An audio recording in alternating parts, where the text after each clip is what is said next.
In January of 1909, something unusual began to unfold across southern New Jersey. At first, it did not appear significant. A strange sound heard in the distance, a shape glimpsed briefly, and poor lighting. The kind of experience that is easy to dismiss when taken alone. But what made this different was not the first report, it was what followed in the days after. Within a short period of time, similar accounts began emerging across multiple towns: Bridgeton, Camden, Burlington, Gloucester. These were not connected communities in the sense of shared conversation or coordination, yet the descriptions aligned in a way that drew attention. Witnesses described a figure with wings, legs that ended in hoof-like shapes, and a sound that was consistently described as sharp, unnatural, and difficult to compare to any known animal. Newspapers began documenting the situation with increasing frequency.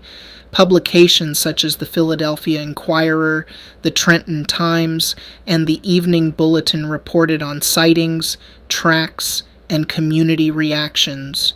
The tone of these reports was not certainty, it was uncertainty, but uncertainty, when repeated, becomes powerful. Each article added momentum, and with that momentum came more witnesses willing to step forward.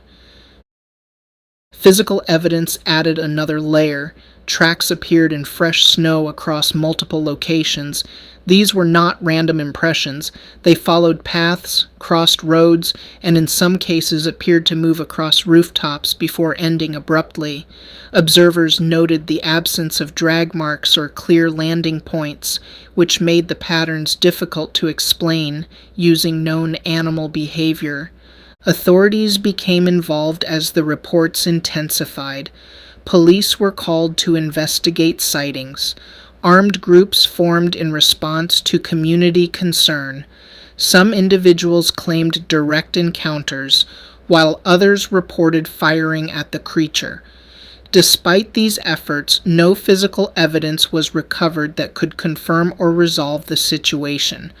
Within a matter of days, daily life changed. Schools closed temporarily. Businesses reduced operations. People altered their routines, avoiding travel at night and staying in groups when outside. The reaction was not chaotic, it was controlled, which in many ways made it more significant. It indicated that the fear was not impulsive, but sustained. And then, as quickly as it began, the report stopped.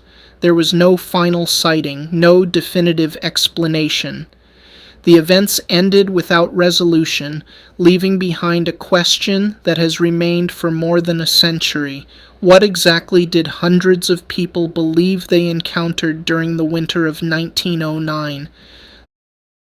The land. To understand the events, it is necessary to examine the environment in which they occurred. The Pine Barrens of southern New Jersey span more than 1 million acres, forming one of the largest continuous forest regions on the East Coast. Even today, large portions remain undeveloped, characterized by dense tree cover, sandy terrain, and limited infrastructure. Historically, the region supported small industries such as charcoal production, glass-making, and ironworks. These operations were often located deep within the forest, creating isolated communities that were separated by miles of terrain. Travel between locations was not always straightforward, particularly at night when visibility was limited and paths were difficult to follow. The environment itself influences perception. Sound behaves differently in dense forests, often traveling farther while losing clear direction. A noise originating at a distance can appear close, while nearby sounds can seem dislocated. Combined with limited lighting, this creates conditions where identifying the source of a sound becomes difficult. Visual perception is also affected. Shadows distort shapes, and the absence of clear reference points makes it harder to judge size and distance. Under these conditions, the human brain relies more heavily on pattern recognition, filling in gaps when information is incomplete. This process is effective in familiar environments, but in unfamiliar settings, it can produce misleading conclusions. These factors do not create phenomena, but they influence how phenomena are experienced and interpreted. In a place where both sound and sight are unreliable, unusual stimuli are more likely to be perceived as something significant. The Pine Barrens have long been associated with stories, not necessarily because they are inherently mysterious, but because they present conditions that challenge understanding. Isolation, environmental complexity, and limited visibility combine to create a setting where uncertainty becomes a constant presence. Historical conflict. The origins of the Jersey Devil are often connected to a period of social and cultural tension. In the late 17th and early 18th centuries, southern New Jersey was influenced heavily by Quaker communities whose beliefs shaped both personal conduct and public life. Deviation from these beliefs was not always accepted, and individuals who introduced alternative ideas often faced criticism. Daniel Leeds was one such individual. As a publisher of almanacs, he included content related to astrology, zodiac symbols, and interpretations of natural events that extended beyond what Quaker leaders considered appropriate. His work was criticized and, in some instances, rejected outright by members of the community. Over time, the criticism surrounding Leeds became more than a disagreement over content. His name became associated with ideas that were viewed as outside accepted norms. In communities where belief systems were closely tied to identity, this type of association could lead to long-term reputational consequences. Historian Brian Regal has suggested that the Jersey Devil legend may have developed in part from this conflict. According to this perspective, the transformation of a real individual into a symbolic figure reflects a broader pattern in folklore, where social tensions contribute to the creation of enduring narratives. This process does not require direct evidence of transformation. Instead, it relies on repetition, reinterpretation, and the gradual merging of fact and story. Over time, the details become less about the original individual and more about the narrative that develops around them. By the time the Jersey Devil legend began to take recognizable form, the historical foundation had already shifted. What remained was not a record of events, but a story shaped by perception, belief, and retelling. The Leeds legend. As the story evolved, it transitioned from historical conflict into a structured legend. The figure of Daniel Leeds was replaced in popular retellings by Mother Leeds, a character whose story provided a clear origin for the creature. This shift reflects a common pattern in folklore, where complex historical narratives are simplified into singular memorable events. According to the legend, Mother Leeds had already given birth multiple times. By the time the 13th child was born, something was believed to have gone wrong. The exact cause varies depending on the version, fatigue, anger, or something more symbolic, but the result remains consistent. The child was described as transforming almost immediately after birth. Its body changed in ways that no longer resembled a human form. Wings appeared, limbs shifted, and its cry was described as something unfamiliar and unsettling. The transformation was not gradual, but sudden. Following this transformation, the creature reportedly left the household, often described as escaping through a chimney before entering the surrounding forest. This detail reinforces the connection between the legend and the environment, placing the origin of the creature directly within the Pine Barrens. Historians debate the accuracy of this story and its connection to real individuals.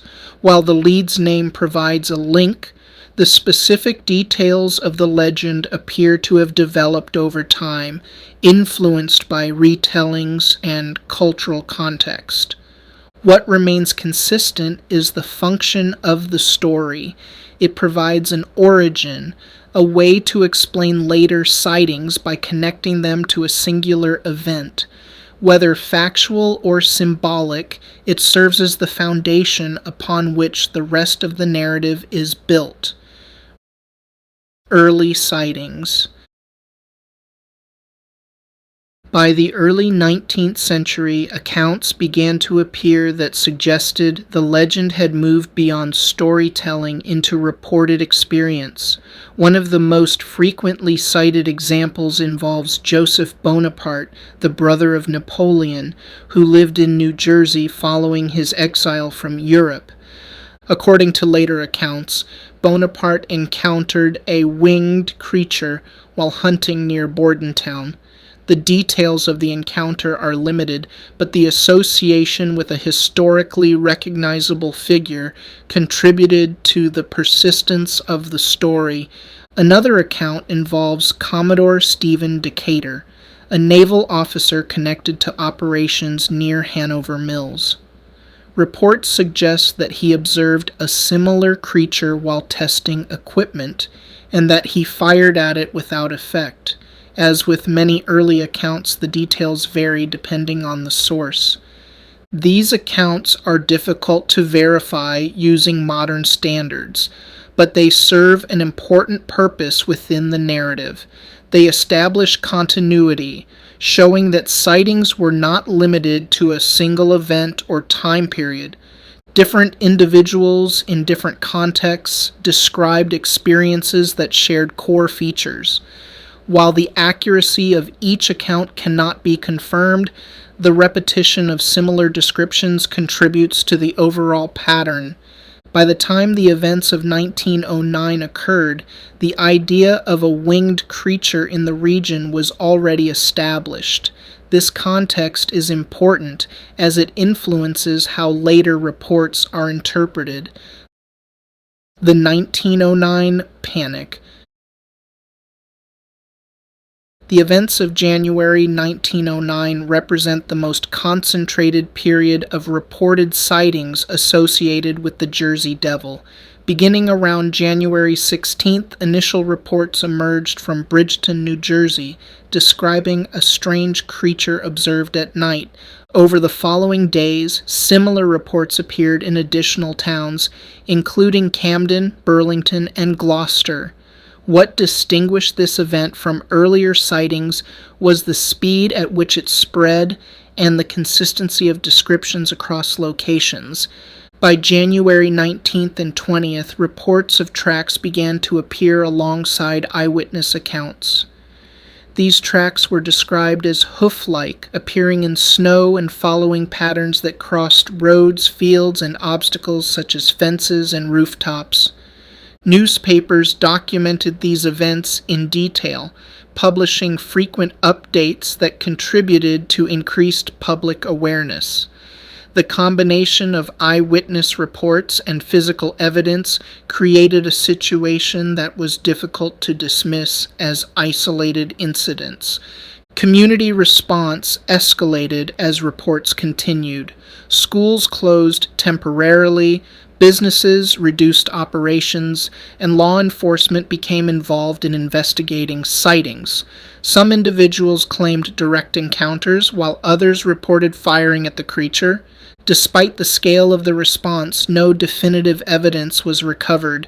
The events eventually subsided without resolution, leaving behind a pattern of reports that has continued to be examined and debated. Eyewitness. Eyewitness testimony formed the core of the 1909 event, and while individual descriptions varied, a pattern began to emerge when the accounts were examined together. Witnesses across multiple towns described a creature that did not behave like any known animal. The descriptions were not identical, but they shared enough common features to suggest a consistent experience rather than isolated misinterpretations. In Camden, one witness reported observing a figure crossing a narrow street under low visibility conditions. The movement did not resemble running or walking. Instead, it occurred in short, uneven bursts, followed by a gliding motion that carried the figure forward. The witness later stated that the transition between ground and air movement was unlike anything they had previously seen. In Burlington County, a group of individuals described hearing a high-pitched scream before seeing anything at all. The sound appeared to shift direction, making it difficult to determine its origin. When they finally observed movement, the figure was already leaving the area, visible only briefly against the tree line. Other reports focused on stillness rather than motion. Some witnesses described a figure perched on fences or structures, remaining motionless for several seconds before moving suddenly and without warning. This abrupt transition from stillness to movement contributed to the intensity of the experience. Descriptions of physical features varied. Some reported a head resembling a dog, others a horse, and some were unable to define it at all. However, wings were consistently mentioned, often described as bat-like rather than feathered. The legs were frequently described as ending in hoof-like shapes, reinforcing the unusual combination of features. Perhaps the most consistent element was the reaction of the witnesses. In nearly every account, individuals chose not to pursue or investigate further. Instead, they withdrew from the situation. This immediate shift from observation to avoidance suggests that the experience triggered a strong and instinctive response. Evidence deep dive. Physical evidence played a critical role in the 1909 reports, particularly the tracks that appeared in the snow. These tracks were described as hoof-like, but smaller and more compact than those of known animals such as deer or horses. The impressions were often found in sequences that suggested deliberate movement rather than random placement. In multiple towns, residents followed these tracks over significant distances. Reports indicate that the prints crossed roads, fields, and obstacles such as fences without any visible disruption. In some cases, tracks appeared on rooftops, leading observers to question how they could have been made. Newspapers documented these findings extensively. Publications such as the Trenton Times and the Evening Bulletin described residents tracing the tracks through entire neighborhoods. These reports were often accompanied by eyewitness accounts, creating a combined narrative of both observation and physical evidence. Skeptics at the time proposed that the tracks could have been fabricated. Demonstrations showed that carved wooden devices could produce similar impressions in snow. These experiments highlighted the possibility of hoaxes contributing to the phenomenon. However, the scale of the reports complicates this explanation. Fabricating tracks in a single location is feasible, but reproducing similar patterns across multiple towns within a short time frame would require coordination and effort on a much larger scale. As a result, investigators were left with competing possibilities.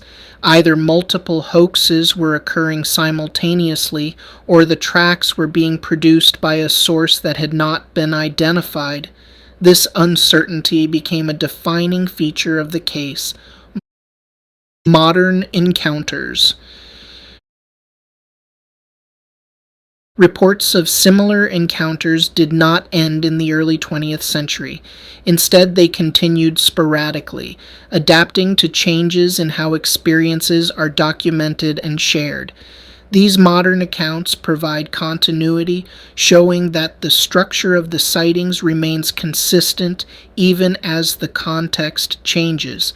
In 1951, Nelson Evans of Gibbstown, New Jersey, reported hearing a disturbance outside his home late at night.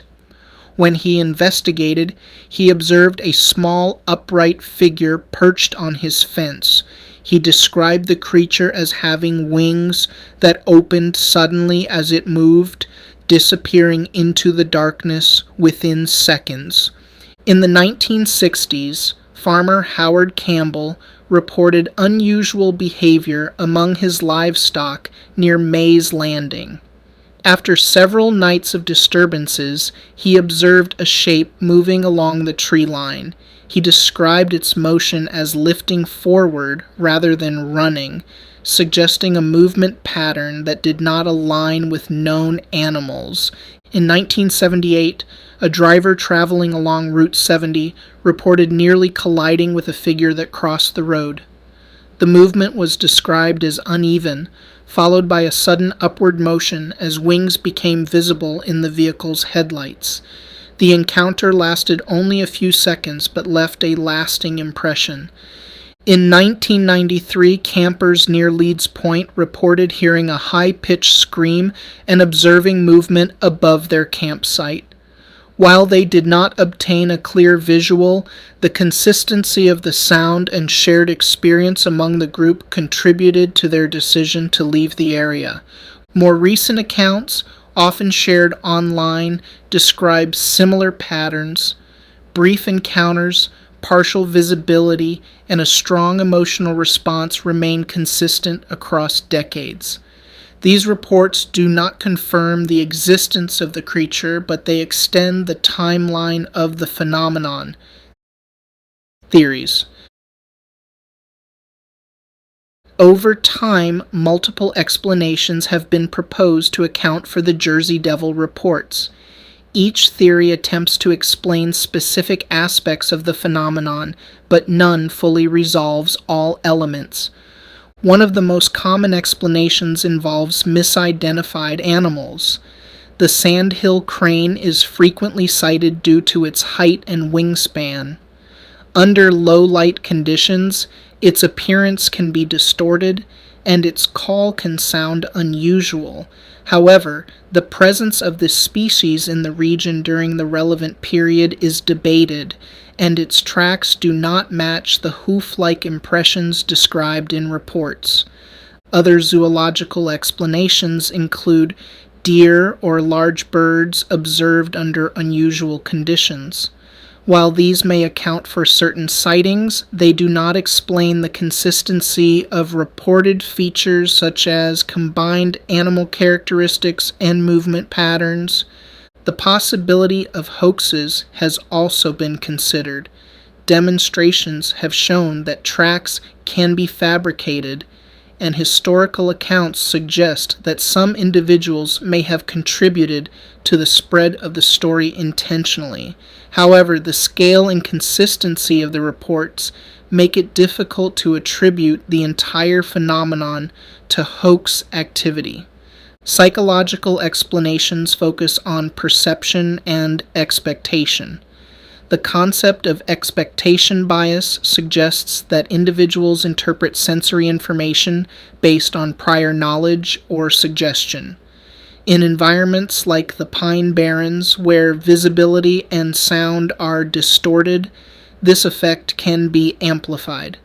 Environmental factors such as infrasound have also been proposed. Research indicates that low-frequency vibrations can influence perception, creating feelings of unease and even visual distortions. While this may explain certain aspects of the experience, it does not account for the structured patterns observed in reports. Ultimately, each theory addresses part of the phenomenon but leaves unanswered questions. The combination of consistent descriptions, physical evidence, and long-term reports suggests a complex interaction of factors rather than a single explanation.